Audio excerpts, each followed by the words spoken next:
श्रीगुरुभ्यो नमः। वक्रतुण्डमहाकाय सूर्यकोटिसमप्रभा निर्विघ्नं कुरु मे देव सर्वकार्येषु सर्वदा। गुरुर्ब्रह्मा गुरुर्विष्णु गुरुर्देवो महेश्वरः गुरुः साक्षात् परं ब्रह्म तस्मै श्रीगुरवे नमः। गुरवे सर्वलोकानां भिषजे भवरोगिणां निधे ध्रुवविद्यानां श्रीदक्षिणामूर्तये नमः। मूकं करोति वाचालं भङ्गं लङ्घयते गिरिं यत्कृपातमं वन्दे परमानन्दमाधवम्। व्यासाय विष्णुरूपाय व्यासरूपाय विष्णवे नमो वै ब्रह्मणदे वासिष्ठाय नमो नमः। श्रुतिस्मृतिपुराणानाम् आलयं करुणालयं नमामि भगवत्पादं शङ्करं लोकशङ्करं। नारायणं नमस्कृत्य नरं चैव नरोत्तमं देवीं सरस्वतीं व्यासं ततो जयमुदीरयेत्। पार्थाय प्रतिबोधितां भगवता नारायणे स्वयं व्यासेन कृतितां पुराणमुनिनां मध्ये महाभारतम् अद्वैतामृतवर्षिणीं भगवतीमष्टादशाध्यायिनीम् अम्ब त्वामनुसन्दधामि। भगवद्गीते भवेद्वेषिणीम् नारायणपरो व्यक्तादण्डमव्यक्तसम्भवं मण्डस्यान्तस्तु मे लोकाः सप्तद्वीपा च मेदिनी। अवतीर्णश्च कालट्या केदारेन्दरितश्च यः चतुष्पीठवतिष्ठाता जयदाच्चङ्करो गुरुः शङ्कारूपेण मच्चित्तं भङ्गीकृतमुबोध्या किङ्किरे सदा माया शङ्कराचार्यमाश्रये।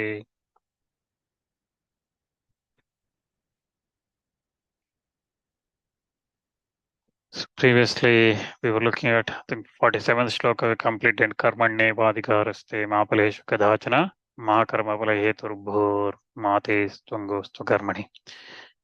Your right is for action alone and never for the results, and do not become the agent of the results of the actions, because that would if you become the agent of those actions, if you are expecting the desires to perform your karma with desire, then you will be attached to the cycle of birth and death in this samsara, right?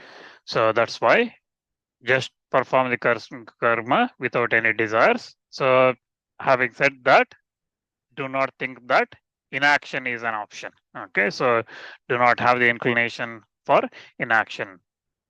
Mate stungostu akarmani.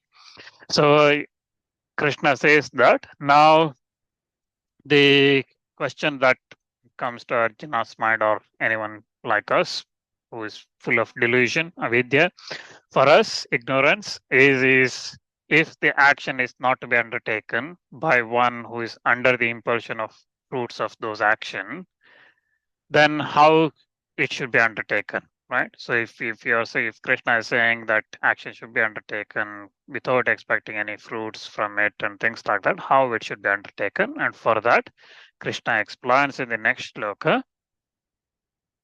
yogastaha kuru karmani sangam tyaktva dhananjaya siddhya siddhyo samo bhutva samatvam yoga uchyate. By being established in yoga, Dhananjaya undertake the actions casting off the attachment and remaining equipoised in success and failure. Equanimity is called yoga. So he says that, and I think we looked at the meanings of each of the words as well.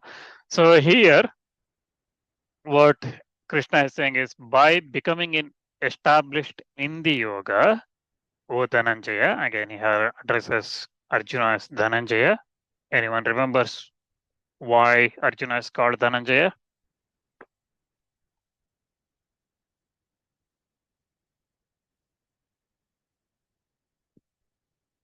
No. We looked at in the Virata Parva. I think because he won lots of treasure. Yeah.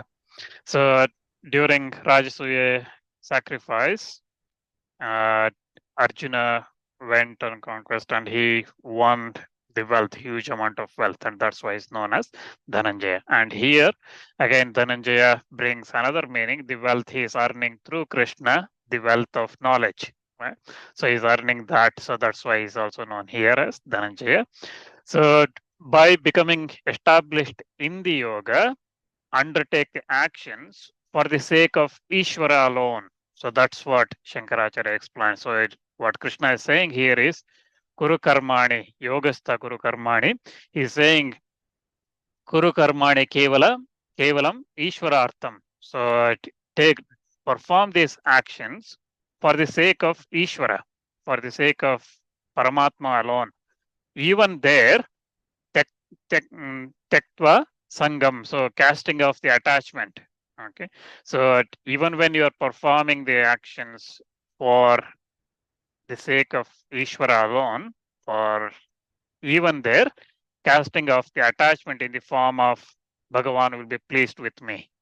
Right? So when this is the further detail here. So when we say do it for the sake of Bhagavan, for Paramatma, for Ishvara, when we say that, there also we should not have the desire that Bhagavan will be pleased with me. By pleasing means, so he will do something in return for me, right? So I'm not asking you give me this house or wife or child or wealth or whatever. I'm not asking explicitly, but I'm doing this puja or whatever the karma I'm doing, hoping God will become free, will be very happy with me, and he will grant me a lot of things. Okay, so if you have that desire, that's also wrong. So he's saying here, casting off the attachment in the form that Bhagavan will be, Ishvara will be pleased with me. So what he's asking is, undertake the work or the action for pleasing the Bhagavan, but not propitiating him to become favorable towards him. So do not perform the action expecting him to become favorable to you. Okay, you just do it because you have to please Bhagavan. You are trying to please Bhagavan, Paramatma. And that's the way you do this work, and not to make him favorable towards you. Okay, so that's what Shankaracharya here explains, that Kuru Karmani Kevalam Ishwarartham. So only with, for the sake of Bhagavan, giving up the attachments, and undertake those actions, uh, undertake the actions remaining equipoised. So same bhutva. So you become equal towards siddhe siddhyo. So success and failure. Siddhi is success, asiddhi is failure. So even in success, so success here is what we are saying is when one does that karma purely to perform, one performs the karma purely for the sake of Ishvara, to please Ishvara, one performs that karma. The success here is that attainment of that knowledge. So when that purification of mind comes, and those things, that results that come, even then you become not even in that situation, or the opposite. Okay, where one performs the action with expecting results and things like that, mind becomes impure, which is ignorance, right? So even in that situation, for whether it is success or failure, you continue doing the work, looking at all of them as equal. So some success or failure, characterize looking at them as equal. So Shankaracharya again he said, Palatrishna shunyena kriyamane karmani sattva shuddhiya jnana prapti lakshana siddhi tadviparya yaja asiddhi. So opposite of jnana prapti is asiddhi, right? So siddhi is jnana prapti. So that is success is jnana prapti. So knowledge, attainment of knowledge, and asiddhi is viparya. So opposite of that which is clouded mind, right? Ignorance. So that is asiddhi. So tayoho siddhi asiddhyoho api samatulya bhutva kuru karmani. So in both the cases, you continue equipoised. So you look at them as both as same. So again, here, then the second half of the shloka, Bhagavan uses the defines what that yoga is, right? So yogastha is also used at the beginning of the shloka. So yoga here has various different meanings, right? So at the very beginning of first chapter itself, we looked at what yoga is, at one type of meaning. So again, yoga in general knowledge, sometimes used as a kind of luck. He has good yoga, right? So that means there is a lot of luck for him, something like that. But yoga again, if you look at Yoga Śāstra, it says yoga chitta vritti nirodha. So that means stopping the thoughts that come one after another in the mind, right? So stopping that, that's yoga as per Yoga Śāstra. So concentrating mind on one thing, right? So yes, atmaka buddhi, which is what Krishna said earlier, right? So in I think 30, sorry, 30, yeah, 37th, 36th look, something like that, where he said, yes, atmaka buddhi. So one-minded, so stopping that thoughts. And Manusmriti again says that yoga is about restraining the indriyas. So eyes or mind or whatever, right? So or even and taste buds and all those kind of things. So indriyas controlling them. So for example, you see something on the road which is not good, okay, but mind is kind of attracted and you want to see that again, or you see something on the phone or internet or whatever these days, right, which is not good, you know it is not good, you want to go away from this, but mind is attracted and you want to see that again and you want to go and see that again. So the controlling that in, and again the second step of that is, even though your eyes are not looking or ears are not hearing or taste buds are not eating those food or whatever, right? So you eat, it could be anything, right? So eating some food which is not a good food, okay, so which is not pure, and eat that, and even then you know it is wrong, and then you try to stop it, so you may not eat but your mind still keeps thinking about it, so that itself is not controlled indriyas. So Manusmriti talks about yoga as controlling all those indriyas. Then Yajnavalkya in Brihadaranyaka Upanishad, he talks about yoga as a uh, samyoga of Atma, Jivatma, and Paramatma, seeing both as one, right? So he talks yoga as a complete realization, right? Sanyoga, yoga, yoga ityaho, Jivatma, Paramatma. So he says that in that he says that it is Jivatma and Paramatma, everything is same, realizing that is yoga.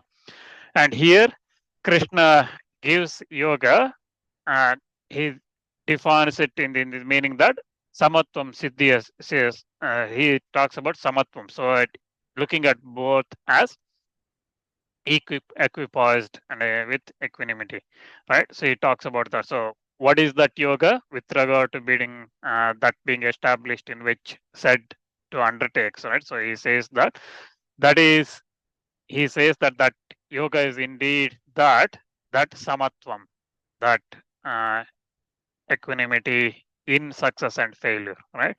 Samatvam in siddhi, asiddhi, that is yoga. So that is uchyate yoga. So is called, that's called yoga.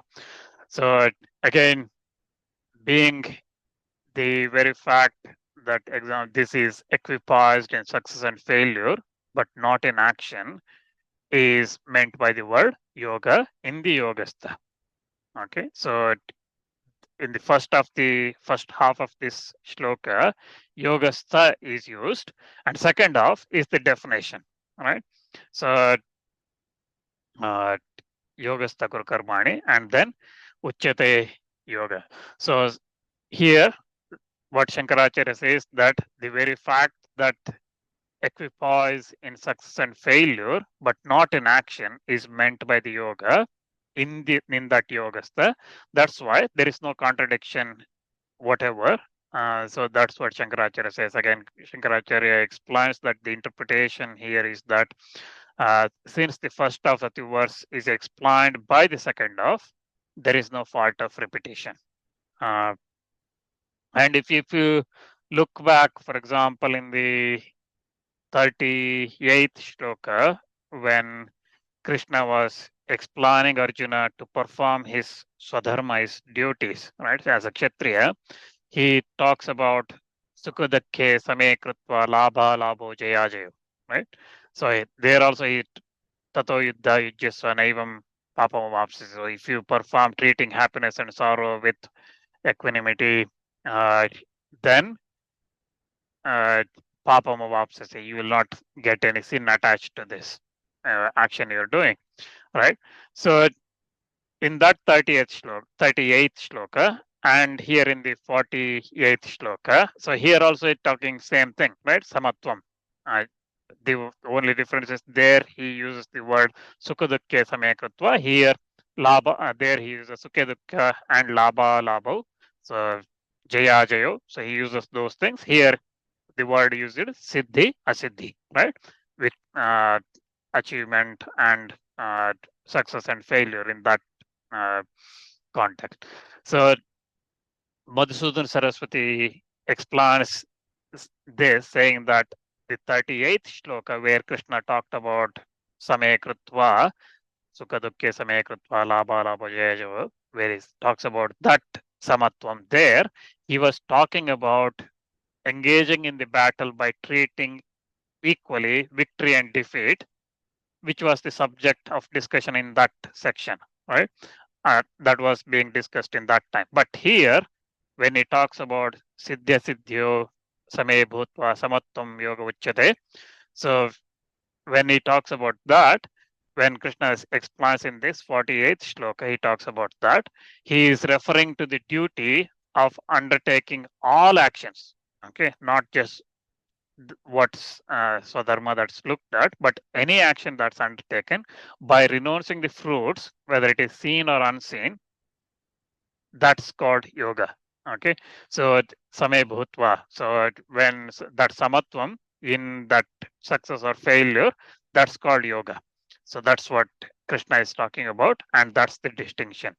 Now, Arjuna or us who are listening to this might think that is it just the performance of actions the goal of a person? Because normally it is said that one should not ever perform a fruitless work, right? So normally everyone says that if there is no fruit to something we do, one should not perform it, right? So, but here, Krishna, you are saying one should perform actions without expecting any results, any fruits or attachment to that.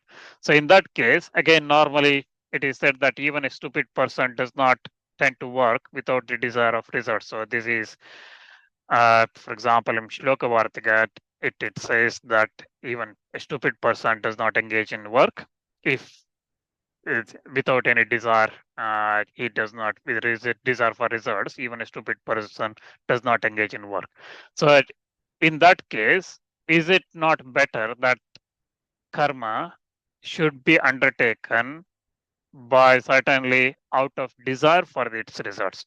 So is it not better that karma should be performed with the desires for its results? But Bhagavan says no. So Bhagavan says that's not right. And in the next shloka, he explains that Durena hevaram karma buddhi yoga dhananjaya buddho sharamanvicha kripanaha palahetavaha. O Dhananjaya, indeed, the action is quite inferior to yoga of wisdom. Take resort to wisdom, and those who thirst for rewards are pitiable.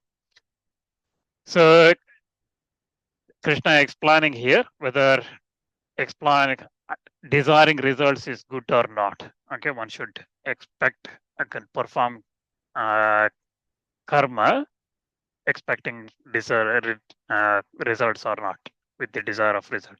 So durena means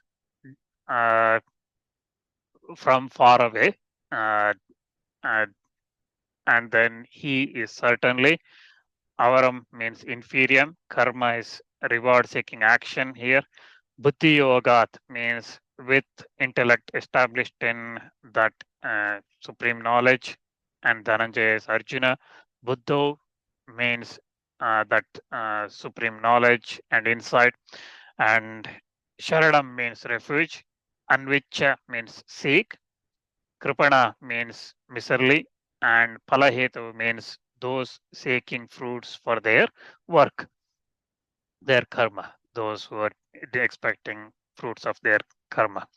So here again, Bhagavan explains Dhananjaya, then again, as against the actions performed with equanimity of mind for adoring Ishvara, for pleasing Ishvara, the action taken by the one expecting the results uh, is indeed quite by far inferior, or it is very remote from the yoga of wisdom, yoga of uh, buddhi.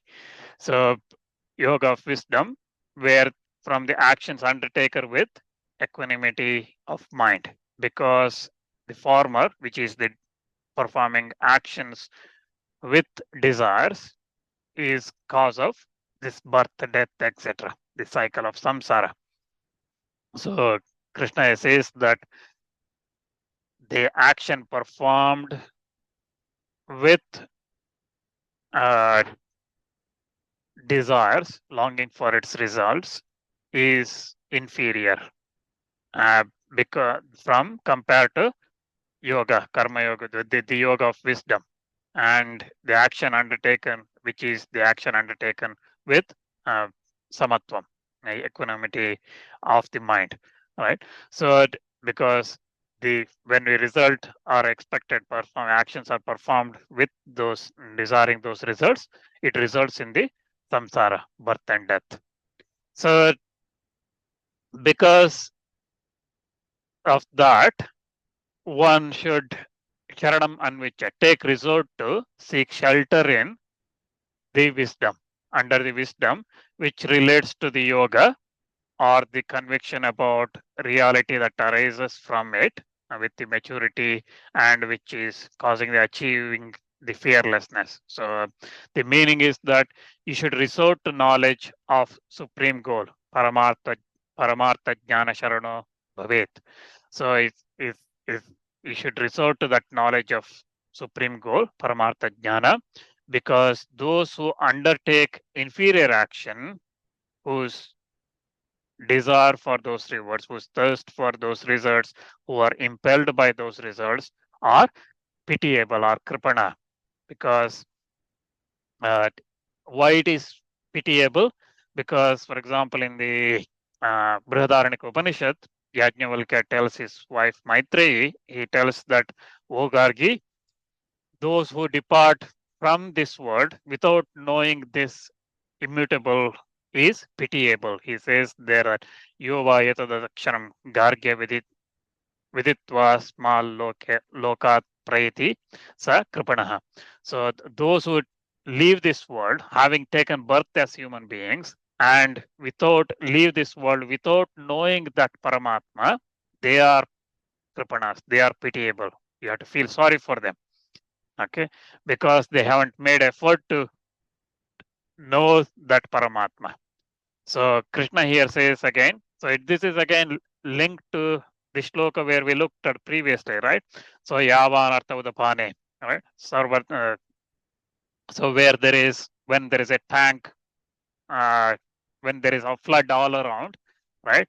What is the use of a water in a tank, right? Or a bucket or whatever when there is flood all around. So it is like that. Here explaining, if you are not taking that path of realizing that supreme goal, this paramartha jnana, so if you are not going in that direction, you should be, one should feel sorry for that person, because they are attached to the results and they are not trying to make an effort to know this knowledge, this immutable, this paramartha jnana. They are not trying for the supreme goal. They are not trying to resort to that knowledge, and that's why it should be pitiable. So again, it is the kripanas, the miserly people. They earn wealth, for example. The reason the kripana is used is because the miserly people who earn the wealth for with great pains, they are because of thirst only of some insignificant pleasure, which unable to experience, they are unable to experience the great happiness that comes from charity and so on.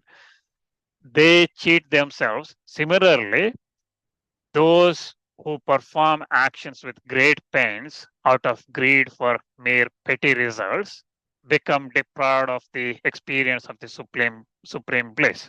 Right? So that's why it is called kripana. They are miser, they are, or if you have to feel pity for them or feel sorry for them. Uh, it is like that shloka I said, right? So yeah, the pani. So just like that. So when you experience when Yavartodapane Sarvasa Samplutodake. So that shloka, just like that, when one could experience this supreme bliss of through this Paramartha jnana, so when one attains that knowledge, resort instead of us attaining to that jnana knowledge, why should one go for simple petty results that one could get?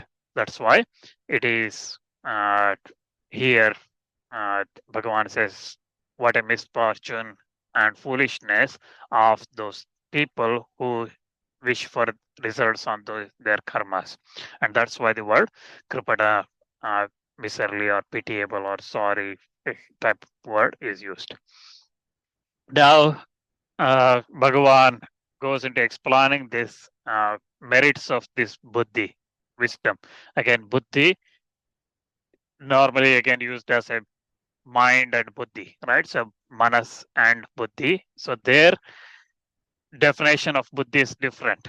Okay, so here the word buddhi is different. Here buddhi is used as a paramartha jnana, right? So the supreme, the knowledge of that supreme goal, that paramatma, right?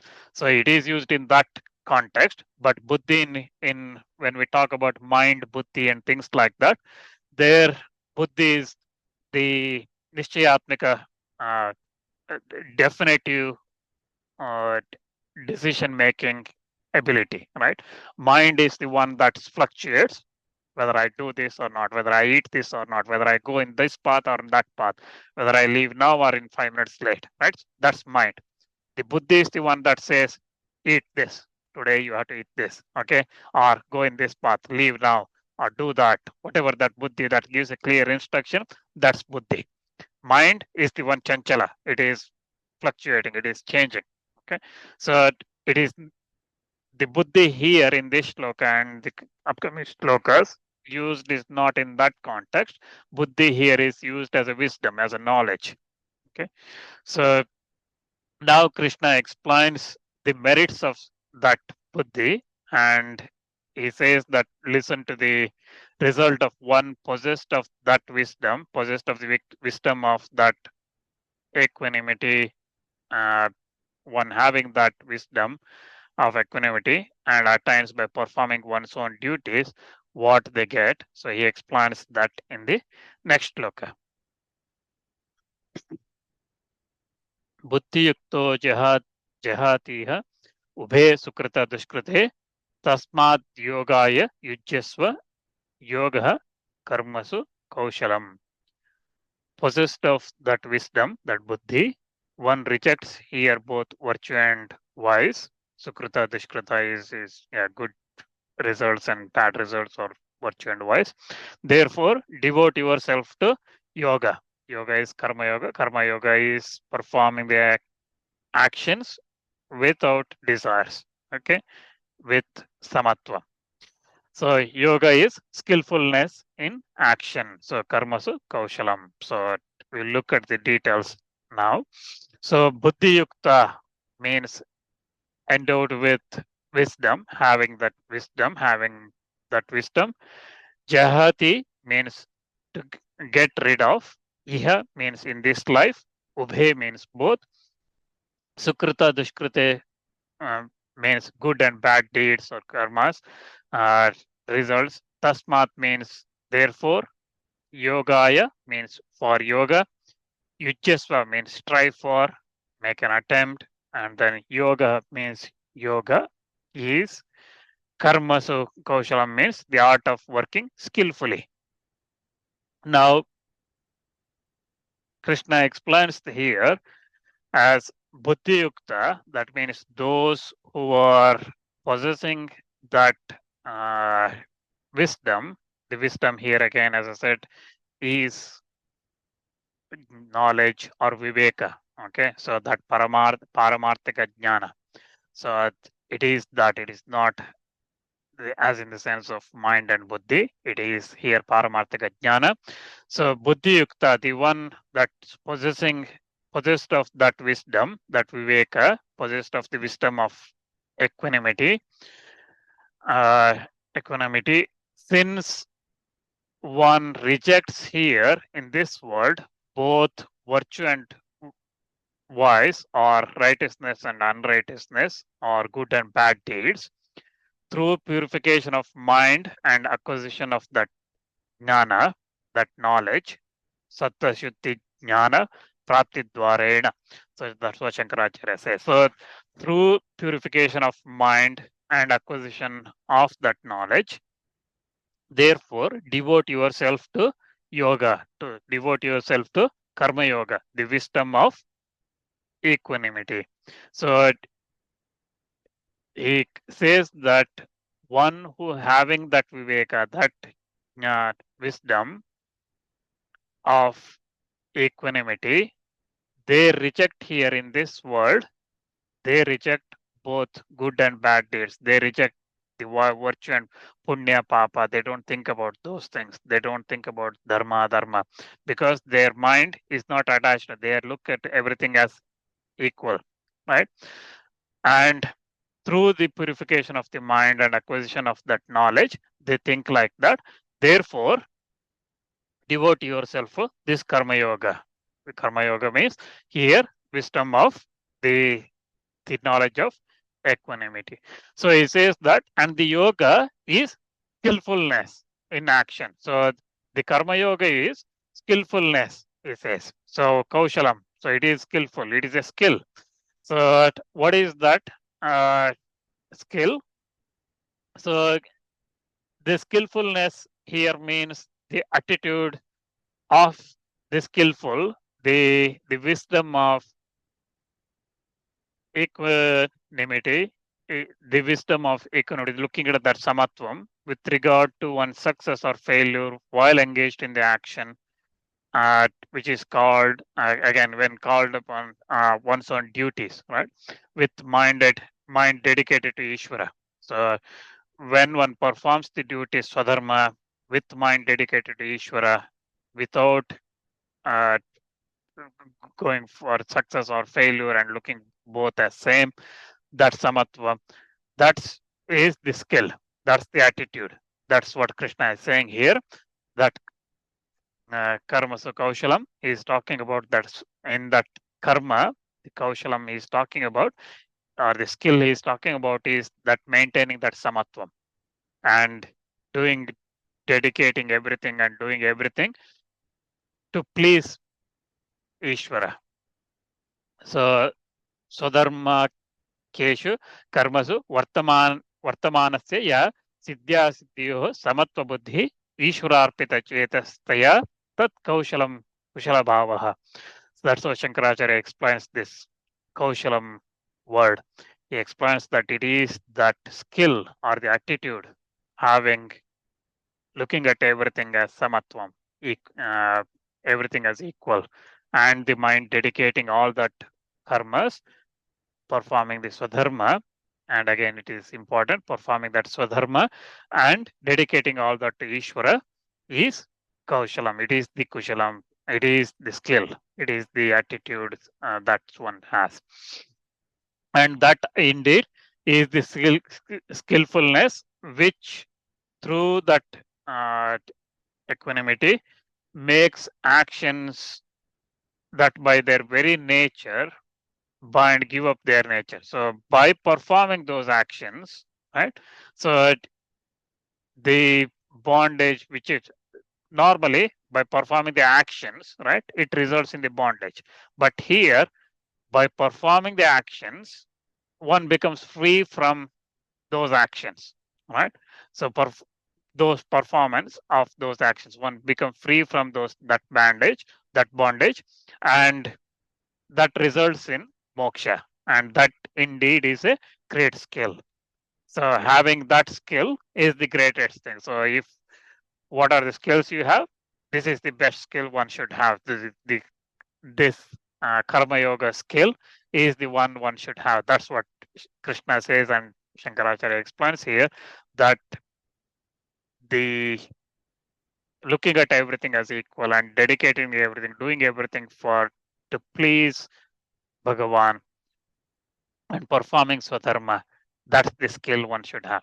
That's the skill is the kaushalam, and that's why Bhagavan says that you you devoted to this wisdom of equanimity. So that's why you devote yourself to this yoga, and that's what Bhagavan says. So again, though consisting of essentially the actions, since the karma yoga, which is having with the idea of this looking at everything as equal, it destroys the evil actions. That's why it's greatly skillful. So, but here again,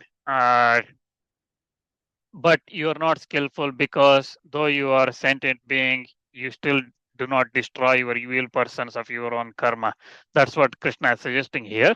So you are not looking at Krishna is suggesting here, Arjuna, that you are not skillful because you are not performing your dharma, you are not looking at doing your karma with mind dedicated to Ishvara, and you're not looking at everything with as equal. That's why Krishna, that's what he is suggesting here through the figure of speech here, saying that karma kaushala. That's what he is suggesting. Now, the other meaning is when work associated with idea of looking at everything is as equal is performed, one becomes endued with the wisdom through the purification of the mind. So the knowledge comes through the purification of that mind and become realizer of that Paramatma. And such a person rejects both virtue and vice, and that's why strive to attain that yoga of action. So what the first meaning is saying that you perform these actions without desire, dedicating to Paramatma, and like that. The second is saying that yoga results in the knowledge, and through that you will not see any difference between Sukrita and Dushkrita. You will not see any difference between the good and bad deeds. So because you will start seeing everything as equal through that. So that's why engage in this karma yoga. Now Arjuna probably will ask, is it not that what is required is forsaking of the wise? So we have to give up adharma, but not dharma. Is it not that? So because performing dharma is the human goal, is it not true? Arjuna might ask that. That's why Bhagavan says in the next shloka, karmajam buddhi yuktva hi phalam tyakta manishinaha janma bandha vinirmuktaha padam gachan gacchantyanayam. So he says that because those who are devoted to this karma yoga wisdom, they become men of enlightenment by giving up the fruits produced by the action, reach the state beyond evils by having become freed from bondage of birth. So Bhagavan explains in this shloka that those who are in this wisdom continue, they become freed from this samsara. We will look at the details of this probably next time because it's nearly time. Any questions?